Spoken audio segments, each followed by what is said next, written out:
Well, we're not overheated at all. I've got gold at, I would put it at $15,000 an ounce before 2025. But as I point out, if you're going to $15,000 an ounce, you got to get to 3,000, 5,000, 7,000 first. So there's plenty of room to run. Well, it's a big increase in particularly a pretty short period of time. Peter's right; it's been a long haul from 2011. But the thing I would point out is that there are bull markets and bear markets, and in basically any tradable instrument or commodity, or I consider gold to be a form of money. But what we're really talking about when we say, gold is up, what we're talking about the dollar price of gold.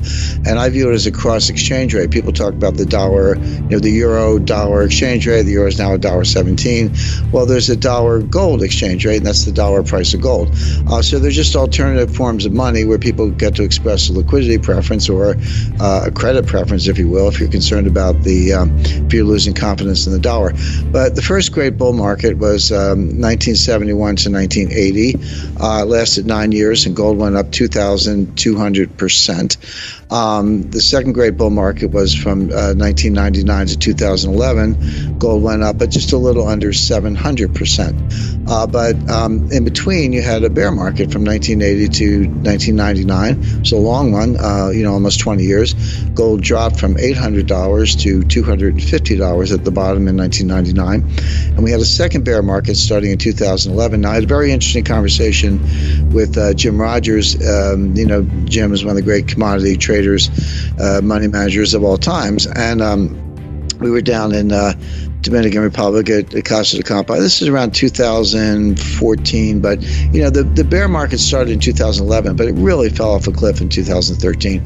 So I said, Jim, what do you think of gold? What are you doing? He goes, well, I own it, of course. And he said, I'm not selling, but I'm not buying right here. And he said something that just hit me right between the eyes, and it stayed with me. And of course, he's right. He said, gold's going to the moon, but nothing goes to the moon without a 50% correction along the way.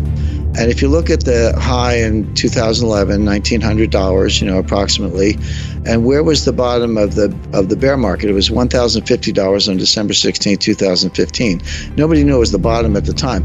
But if you look at that drop down and you use $250 as your base, which you need a base, so you had basically the run from 250 to 1900 was $1,750. Go down 50% from there, it's $825. 1900 minus 825 is 1075, and the bottom was 1050. So Jim totally stuck the landing. Like at 1050, okay, there's your 50% retracement. Now that's the bottom. Now it's going up, and the sky's the limit. Well, we're not overheated at all. I've got gold at I would put it at $15,000 an ounce before 2025. But as I point out, if you're going to $15,000 an ounce, you got to get to 3,000, 5,000, 7,000 first. So there's plenty of room to run, plenty of room for profits. But when I say things like that, David, I want to be clear. There's a lot of analysis behind it. I don't just pull a big number out of the air and for publicity, because I could care less.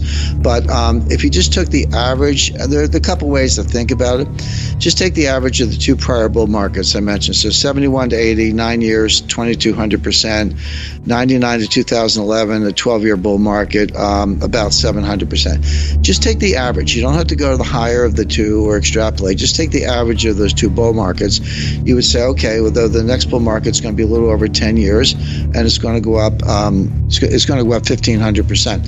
So using that as your base, just take the average of the two. You say, all right, 10 years from 2015, that puts you out to 2025, and at 1,400%, it puts you at $15,000 an ounce off a 1050 base. So that's just history. But there are other ways to think about it. Now, going to Peter's point, I don't know if there'll be a gold standard or not, but I do know that gold will move. The price of gold will move in the direction of where it would need to be if you're going to have a gold standard. And I talked to Paul Volcker about this, and he agreed. If you just took the money supply, so just take M1, which is pretty widely accepted definition of money supply. Take it for the U.S., the ECB, UK, Bank of Japan, and People's Bank of China. There are other entities you could include, but that's over 75% of global GDP right there. Divide that number by the official gold, which is about 34,000 metric tons, a little bit less, you come to $15,000 an ounce. So if you're going to either have a gold standard or even use gold as a reference point for money, if you need to restore confidence in the dollar, the implied non-deflationary price is $15,000 an ounce. So what I find interesting is that if you use just the history of the last two bull markets and average them, or if you use a rigorous calculation, what's the implied non-deflationary price? Interestingly, they come out in the same place. I don't think they have to. They're two different methods, but they both point to $15,000 an ounce sometime over the next 3 or 4 years. Of course, that's what I expect. It's a moving target, because between now and then, there's a lot of money that's going to be printed. So, who knows where the price of gold has to end up by the time we finish all the money printing. That is correct. It is a moving target. The numbers I gave you were based on current levels, but Peter's exactly right. You keep printing money, you need a higher price if you want to reference gold and not cause deflation, which they don't. You're going to need a progressively higher price of gold. One thing people forget, David, is that they look at the dollar price in absolute dollars. So it went up $100 an ounce, or I expect before long it'll go up $1,000 an ounce a week. But each dollar increase is a smaller percentage increase. So people look at the dollar, it's real money, it's nice to make the money. But if you go from $14,000 an ounce to $15,000 an ounce, that's only a 7% increase. I mean, you can do that in a week. So my point is, it's still $1,000 an ounce, good for the holders, but the percentage increase gets smaller and smaller as the absolute dollar amount gets larger and larger. So $15,000 sounds like a big number from today's perspective, but as you go to 10, 11, 12, it gets to be a progressively smaller percentage increase, and therefore more likely. You need to see it logarithmically to see it on a more